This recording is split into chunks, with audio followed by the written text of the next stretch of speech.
Students, good morning all of you. आज हम पढ़ेंगे पाठ 11 सूरज क्या सिखलाता है। यह एक कविता है। इस कविता से हमें निरंतर कार्य करते रहने की प्रेरणा मिलती है। हमें सूर्य की भांति समय पर जगकर आलस्य भगाकर निष्ठा और विश्वास से कार्य करना चाहिए और रात में समय से सो जाना चाहिए। अब हम इस पाठ को पढ़ेंगे। पुत्र, माँ यह मुझे बता दो, सूरज नित्य कहाँ जाता है, क्यों होते ही प्रातः पुनः नव पथ पर आ जाता है।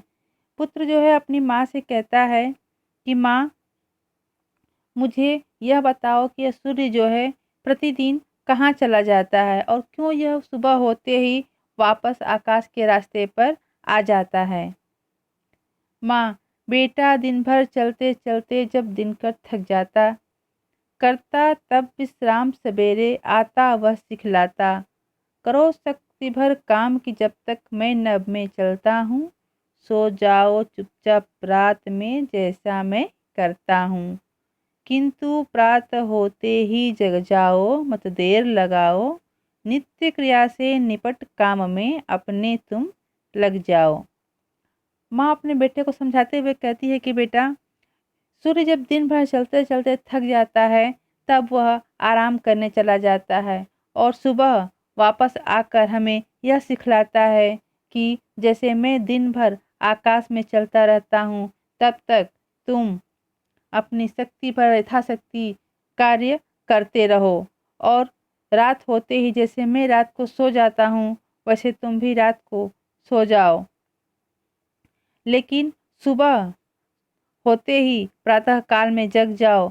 उठने में देर नहीं करनी चाहिए और अपनी नित्य क्रिया से निपट कर यानी नित्य क्रिया समाप्त कर अपने काम में लग जाओ। पुत्र, माँ दिनकर शाही जब डटकर मैं भी काम करूँगा, क्या वैसा ही ऊपर उठकर मैं भी चमक सकूँगा। पुत्र अपनी माँ से कहता है कि माँ, क्या मैं भी अगर सूर्य की तरह दिन भर डटकर कार्य करूँगा तो एक दिन मैं भी वैसे ही चमक सकूँगा। माँ बेटा, जब तुम काम करोगे तन मन हृदय लगाकर, अपने में विश्वास जमाकर भय आलस्य भगाकर, यश पाओगे सुख पाओगे विजयी कहलाओगे, चमक उठोगे तब तो तुम भी निश्चय दिनकर शाही, तुम्हें देख कर राह पाएंगे भूले भटके राही।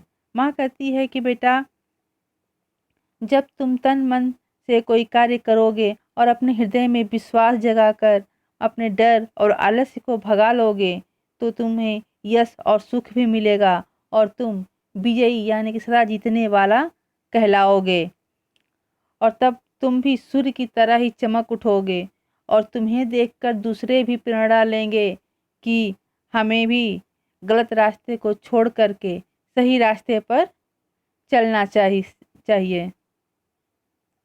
इस पाठ में सूर्य जो है क्या सिखलाता है, इसमें एक माँ और बेटे के बीच संवाद है। बेटा माँ से पूछता है और माँ उसका जवाब देती है, लेकिन यह इसमें सारे बच्चों के लिए एक सीख है कि हमें कैसे अब कार्य करना चाहिए, आलस्य नहीं करना चाहिए, अपने अंदर विश्वास रखना चाहिए और आगे बढ़ना चाहिए। इसमें अगर कुछ क्वेश्चंस पूछे जाते हैं जैसे कि इस कविता में किस किस के बीच संवाद हो रहा है, तो किसके बीच हो रहा है, माँ और पुत्र के बीच।